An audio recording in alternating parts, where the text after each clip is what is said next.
प्रिय बच्चों, मैं आज आपको प्लासी का ये युद्ध किस परिस्थितियों में किन किन के बीच में हुआ और उस युद्ध के क्या दीर्घकालिक परिणाम निकले, इसका अध्ययन भी इस चैप्टर के अंतर्गत किया जाएगा। आज मैं आपको बताता हूँ कि प्लासी का युद्ध के अंतर्गत सिराजुद्दौला को युद्ध से पूर्व दरबार के षड्यंत्र का आभास एक तरह से हो चुका था।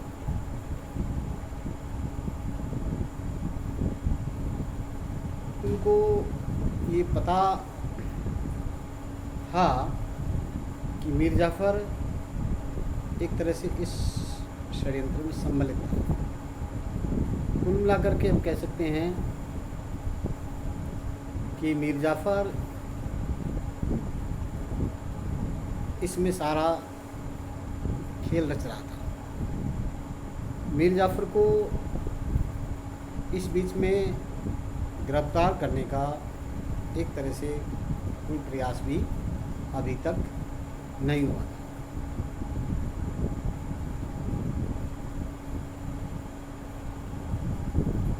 यदि दूरदृष्टिपूर्व यदि इस समय निर्णय हो जाता और षड्यंत्र की यदि तह तक चला जाया जाता तो उसको तुरंत गिरफ्तार कर लिया जाने में फ़ायदा था।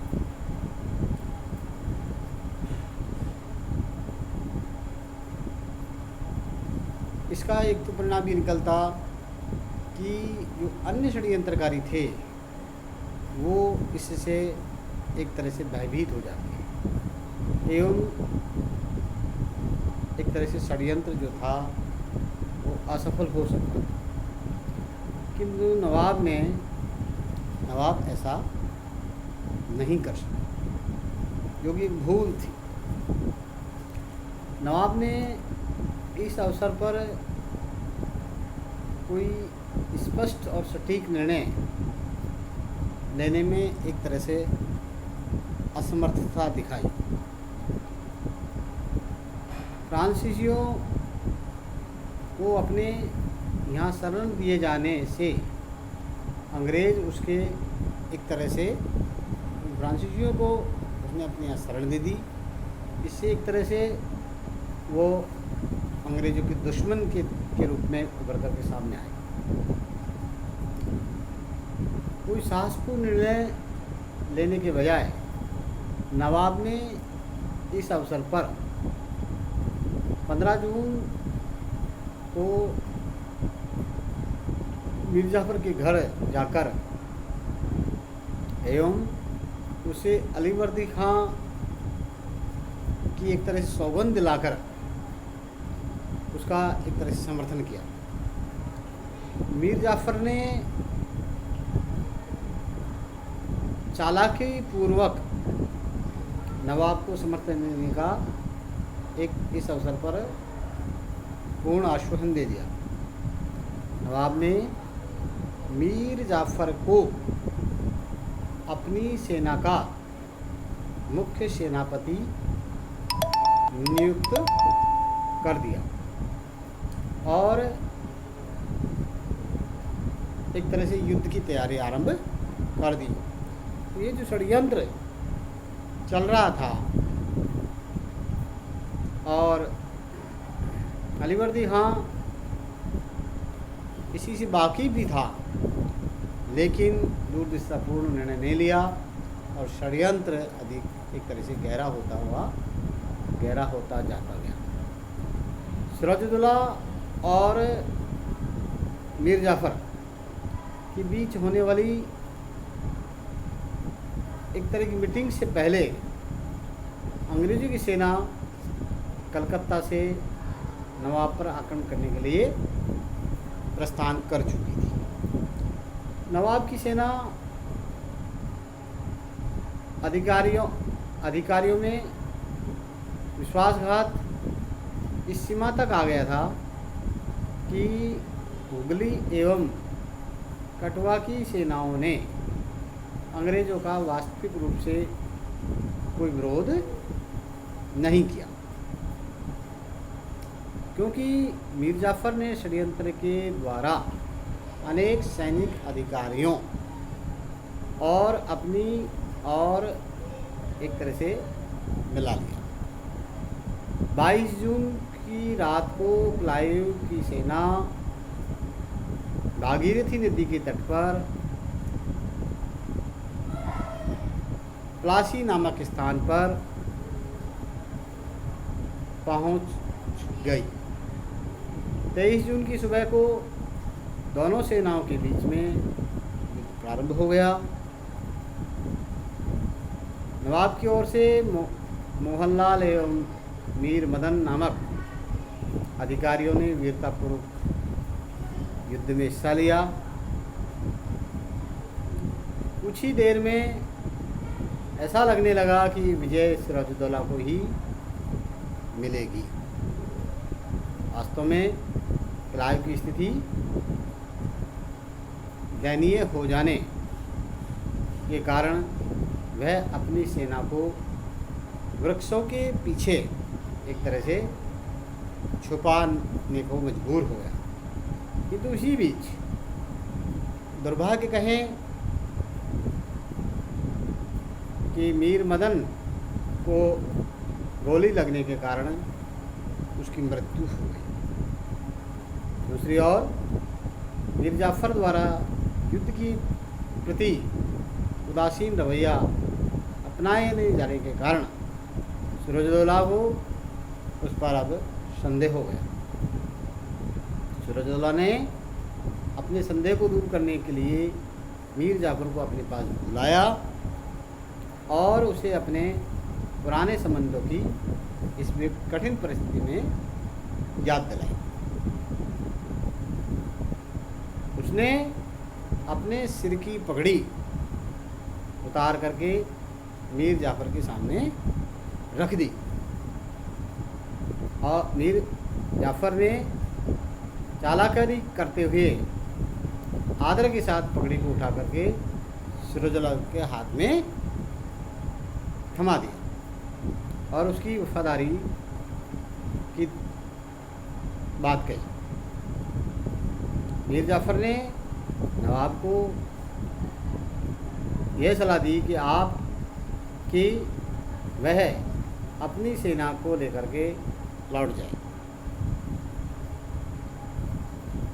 वह युद्ध को स्वयं संभालने की स्थिति में है।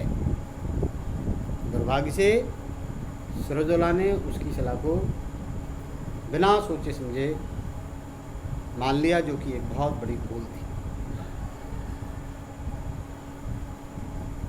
वह मुर्शिदाबाद की ओर लौटने लगा।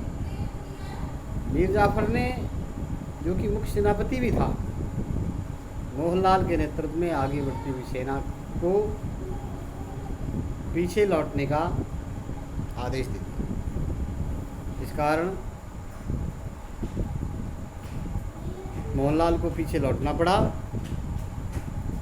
किंतु उसके पीछे लौटने से सैनिकों का साहस एक तरह से डगमगाने लगा।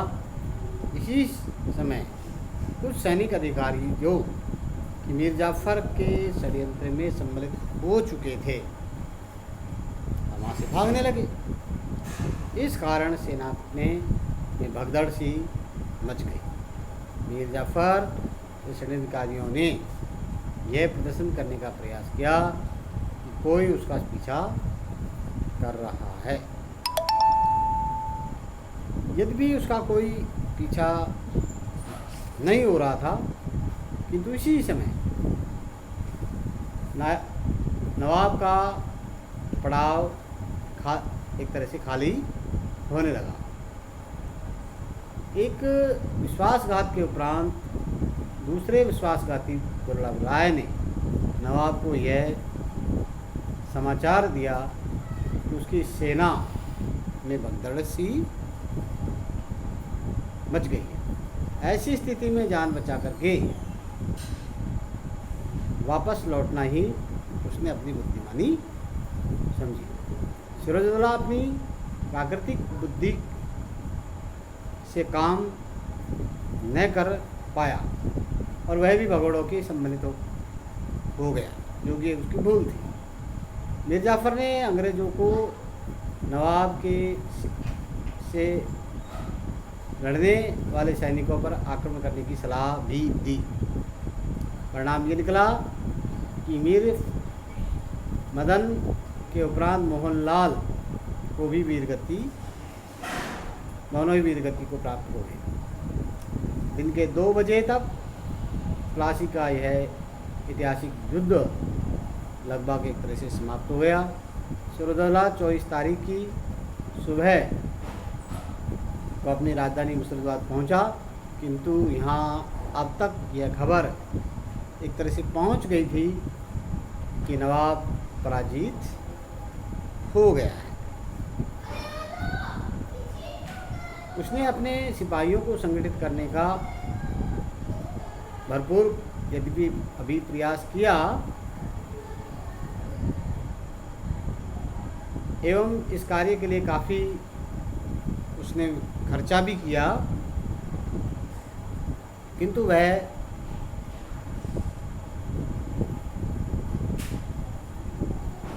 एक तरह से विश्वास पात्र नौकर के साथ राजधानी से पलायन कर गया। उसकी नवाब को यह आशा थी कि फ्रांसीसी एवं बिहार का नाजिम रामनारायण राय उसकी सहायता को उतरेंगे, किंतु कुछ ही दिनों के बाद सिराजुद्दौला को बंदी बना लिया गया। दूसरी ओर 25 जून 1757 को मीर जाफ़र अपनी सेना सहित मुर्शिदाबाद जाकर के बंगाल का नवाब एक तरह से उसको घोषित कर दिया। इस प्रकार मीर जाफ़र का यह विश्वासघातपूर्ण षड्यंत्र अंततः उसके काम आया, वो सफल रहा। इस मीर जाफ़र को बदले में 24 परगने की जमींदारी एवं 1 करोड़ लाख रुपए भी दे दिए गए। कंपनी के सेवकों को भी कीमती उपहार एवं नगद राशि प्राप्त हुई, जिसका मौद्रिक मूल्य 12.5 लाख पाउंड के करीब था। यह भी निश्चित हुआ कि भविष्य में कंपनी एवं उसके अधिकारियों को निजी व्यापार के लिए भी कोई चूनी अब नहीं देनी पड़ेगी। इस संबंध में ऐसा भी कहा जाता है कि इतना अधिक धन व्यक्तिगत रूप से अंग्रेजों को इससे पूर्व शायद ही प्राप्त हुआ। कुल मिलाकर के कह सकते हैं कि मीर जाफ़र को उसके षड्यंत्र का तत्काल तो लाभ मिल गया, लेकिन आने वाले समय में मीर जाफ़र की मुसीबतें शुरू होना स्वाभाविक था और स्थिति ये आई, धीरे धीरे बनने लगी कि आखिरकार मीर जाफ़र की स्थिति दयनीय हो गई और उसको उसके षड्यंत्र का फल कुछ समय बाद ही मिल गया। कल मैं आपको इस ऐतिहासिक युद्ध का महत्व बताऊंगा।